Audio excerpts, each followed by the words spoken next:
Hello, I'm John Adams, editor of Digital Photo.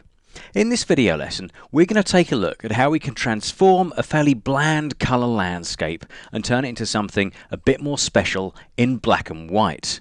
Now, black and white is a great saviour because if you've got something like a dull overcast day, such as this one, you've got a cloudy sky, colours are a bit muted, and there's not too much going on. Well, in these kind of conditions, you can really push them much harder in black and white because you can add contrast where you want to add it. And as we've done here, you can also recompose the picture. Let's take a look at what we're going to achieve first of all. Here's our starting point, which is called barn.jpg. That's on the CD. The first thing, we're going to do a little trick for the foreground because we're going to recompose the image. These lead-in lines are actually kind of taking you away from the subject of the picture. So instead, we're going to move them over to this side of the image. We're going to do that little trick like that using transform. Quite clever, that one. The next thing we're going to do is just do a very basic and quick mono conversion. Not the best mono conversion, but don't worry too much because after we've done that, we're going to do some selective contrast adjustments using levels. First of all, we're going to change the foreground and just perk that up a bit. Then we're going to work on the sky of the image and darken that down just to give it more drama and more bite. After we've done that, we're going to do some very localized contrast adjustments using the dodge tool. And then we're going to do the same thing again, but this time using the burn tool so we can darken down and enrich the shadows in the image. Finally, we're going to add a toning effect to the whole thing and give a nice sepia finish to the image. And hopefully you'll agree that that end result is much stronger than the starting point. Okay, so let's get cracking. Here's our starting point now. It's called barn.jpg. Open that up off the CD. And the first thing we need to do is make a selection of this foreground area. Now we're going to use the rectangular marquee tool for this, so grab hold of that. Create a little bit of room around the canvas, so you just need to pull that out just a touch so we can get right to the edge. And then we're just going to make this selection right around the outside of the image, like so. What we want to make sure of is that we've got the whole of the tracks in, and that's okay. Don't worry too much about this top edge, but make sure you've got all of the tracks selected. Now that's looking okay, so once we've done that, we're going to punch that into a new layer simply by holding down the Control key and pressing J. Now to see that new layer, what we need to do is open up the Layers palette. So if you pop up to Window and choose where it says Layers, click there, and the Layers palette will pop up on screen. Now there you can see the layer 1 there. If we switch off the background, you can see that area that we've just selected. And there's our tracks in the foreground. What we're going to do is create a bit of room around the canvas. So hold down the Control key and hit the minus key on the keyboard just to give us some room around the edge. Now we can bring our background up again. There we go. What we're going to do is transform this layer. So hold down Control and press T on the keyboard, and that brings up this bounding box around the image. What we're going to do is grab hold of this bottom corner and we're going to hold down the Shift key and then pull outwards, just like that, until it gets roughly there or so. That should do the trick. Once you've got to that kind of area there, double click inside the bounding box and the transformation will happen. Now that's not too bad a job, but you can see there's a very harsh line running straight through the image. So what we need to do now is zoom in tight and clean up that problem. Now if you're using elements, you can simply use the eraser tool and just use a small brush. Let's just decrease brush size using the square brackets keys. Left square bracket to go down, right square bracket key to go up. Something like 50 pixels or so, 50, 60, 70 pixels. And you just rub out that area bit by bit like so, just to blend it in. So that's how to do it if you're using elements. If you're using the full version of Photoshop, it's actually easier and more productive to use a layer mask. So all we have to do is click on this icon here, the Add Layer Mask icon, and that brings up this white rectangle to the right of the thumbnail of the new layer we've created. Making sure black is selected as the foreground color, pick up a brush, and then take a brush size of, I don't know, sort of 125 pixels should do to start with, something like that, and then just increase opacity up to 100 and just work away at that join and hold down the spacebar and scroll along, and all we want to do is blend it in nicely. I'm going to go for a bigger brush here and perhaps take down opacity to around about halfway, 50% or so should be fine. We're just going to blend that in.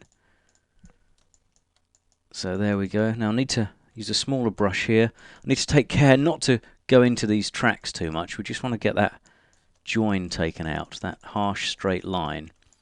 But the rest of it, we need that just to blend in nicely. So I'm just moving along and running the black brush over that harsh line, and that's blending in a treat. Yeah, I don't think you can see the join there. That's looking pretty good. So if we double click the hand tool to come back, that's a good job indeed. It looks like we've got a new set of tracks now. There was our original with the tracks pointing out of the frame, but we've just cheated them slightly. We've cheated them a hell of a lot here and moved them across to the right hand side. So there's a lovely curve now. The leading lines take you straight over through the trailer into the barn and onto the rest of the image, onto that nice patch of sky, which we'll work on very soon. Okay, so there's a swift recomposition of the picture, and now we're going to move on the whole thing by converting to mono. Now there are various ways of doing this, and I'm not going to spend too long on it because dodging and burning is where we're going to do most of our contrast work. So what I'm going to do is a really simple mono conversion that's accessible to Photoshop users or indeed Elements users. It's not the best, but it is very fast. All I'm going to do is click on the adjustment layer icon, choose hue and saturation there, and then I'm just going to crank saturation to the left and click OK. We're now in black and white. As I say, it's not the best way of converting to mono, but what we're going to do after this will show you that even a very flat, dull conversion like this can be turned into a great image. So now we've done that, what we're going to do is try and work on this rather flat grey foreground area. So let's pick up the freehand lasso tool, and all we're going to do is make a rough selection of this foreground. Something like that should do all the way around the outside of the image. There we go. Back to our starting point. And then to get a nice soft edge along this top edge, we need to feather the selection. And a quick way to do that using Element 6 or 7 or Photoshop CS3 is just to click the Refine Edge button. In other versions, you can just go to Select Feather. But you need to use the feather slider in Photoshop CS3 in Elements 6 and 7. Take it up to about 120 pixels or so. That should do the trick. And you see that nice soft edge blending through. Once you've got that, click OK. And then we're going to create a levels adjustment layer. So just click on the adjustment layer icon and choose levels from the list. Click there, and all we need to do is move these sliders to get our foreground looking better. So we're going to move that white point inwards a touch. Now we don't want to go too far because it starts to burn out these areas here. Let's just bring that back round about there with the white point, then the black point. Just bring that in a little bit, not too much again. That should do the trick. So we're just meeting the edges of the histogram. Then once we've done that, we'll maybe just tweak the gamma slider just a little bit. Yeah, we're just going to brighten up the area. Take that to sort of 1.10, 1.13, something around that area. Once you've done that, click OK, and that levels adjustment layer will become part of your layer stack. That's getting a bit bigger now. So what I'm going to do is just go into my palette options quickly and make that a bit smaller in size so we can still see what's going on. Okay, next job, we're going to do the same thing as we've done on the foreground, but we're going to do it on the sky and we're going to darken it. So let's move that out of the way, grab our freehand lasso tool. We're just going to make a rough line along the sky like so. That's the kind of thing. Back to our starting point. So we've got this nice sort of sky shape running through the image. And then, of course, we're going to feather that again using Refine Edge. So the same sort of amount is cool, sort of 120 or so pixels. Click OK to that. And then we need to make another levels adjustment layer. So click on the adjustment layer icon and choose levels. And this time, we're going to be quite aggressive with the way we use the sliders. Let's move this down here. We're going to really push that black slider quite a way over. Roughly halfway, and you can see that cloud in the top left is getting really dark and brooding now and adding some proper atmosphere to the shot. Once we've done that, we can then perk up the whites as well. Just adding more contrast to the sky. That's looking much better. And I think our gamma slider is probably okay where it is. We can try it. We can try tweaking it. That goes too dramatic. No, I think we can leave that where it is, leave that at 1 at its normal default setting, and we'll take the black point to about halfway and the white point to just touch the edge of the graph there to give those cloud highlights. That's looking really good, so I'll click OK to that. And now we can take stock of where we've got to so far just by looking at our layers palette. There's our starting point where we move the composition across, and then we convert it to black and white. Our first change is the foreground. and that's been brightened up quite a lot. And then our sky, we've darkened that down, and the image is really starting to take shape. But there's more localized contrast work we can do. We're going to do that using the dodge and burn tools. And so we've got a good measure or a yardstick of where we're at so far. We're going to crunch all of this work we've done so far into a new layer at the top of the stack. So to do that, hold down the Alt key and then go to Layer. Keep holding the mouse down, scroll right the way down to Merge Visible, release the mouse there. Let go of the Alt key then, and you've got Layer 2 at the top of the stack. Now this layer is where we're going to do our dodging. So I'm just going to move the Layers palette to one side, just park it over there for the time being, and then we'll pick up our Dodge tool, there it is, and then in the Options bar at the top of the screen, we're going to set Range to Highlights, and exposure to 4%. Really low values. One of the problems with the dodge and the burn tool is that the default values in Photoshop are 50%, and I'll show you quickly what happens. If you've got exposure set to 50% and you try and dodge the highlights, there we go. You just blow out the entire image very, very quickly. And that clearly isn't a lot of use for any photographer. You need much, much more subtlety than that. So I'll just Control and Z that to get rid of it. Then we'll take that exposure level down to about 4%. 3 or 4% is all you need. What we're going to do now is start working on our image. And I'm going to use a sort of medium-sized brush, kind of 200, 300 pixels, something like that. I'm just going to work on the barn because that needs a bit of lifting here. We're just making the highlights brighter still. I'll use a smaller brush actually. Let's get right in there. About 150. And I'm just gradually working away at those highlights in the stonework of the barn. Now move across. There we go. Working on the roof as well. Be careful not to stray into the clouds because we've already adjusted those highlights there, so we don't need to do any more work on those. They're looking pretty good as they are. That's the sort of thing. And the reason we made this separate layer is so we can keep checking. Because if we switch the eye icon here, on and off, we can see what we're doing to the barn. And you can see that's really helping a lot. Didn't look like much of a change as we were doing it, but when you switch it on and off, you can see it's quite a big dramatic change. A little bit more work here. There we go. And that's probably done the job, I would imagine. Let's have another look. Before and after. Yep, that's working nicely. Okay, so now we've finished the barn. We're just going to do a bit of work in the foreground as well. So a larger dodge tool now, just hitting the right square bracket key. We'll just work on these highlights here. Being careful not to blow them out too much.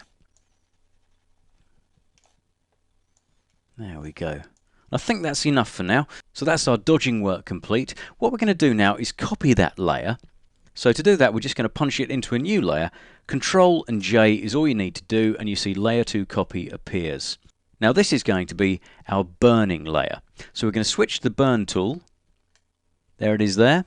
Switch to burn, and this time set range to shadows and exposure again to 3 or 4%. And now if we hit the Tab key, we can switch off our palettes and just get to work on the image as it is. So we can now do a little bit of burning in the sky area, and then we can pay some particular attention to these tracks. That's the bit I really want to burn in. So let's just reduce brush size. That's the kind of thing. And just burn in the shadows on these tracks. Don't go too far because we don't want to make big sort of blocked out black streaks on the image, but just do enough to retain some detail and darken those tones. That's working pretty well. I'm doing this very quickly, but you can spend a bit more time having a go with the dodge and burn tools to get a really nice result. Just do a little bit on this area here and a bit down that central strip. That's the kind of thing. And it'll take you a few minutes to do some nice dodging and burning. The trick is just to do gentle changes. If we just hit the Tab key to bring our palettes back, just make sure that exposure is set really low and do it bit by bit. Again, just as with the dodge tool, the default value is 50%, and if we just see what that does, it's not pretty. It just blacks out everything very, very quickly. Let me hit Control and Z very quickly to get rid of that. Let's now reduce that exposure back to about 3 or 4%. There we go.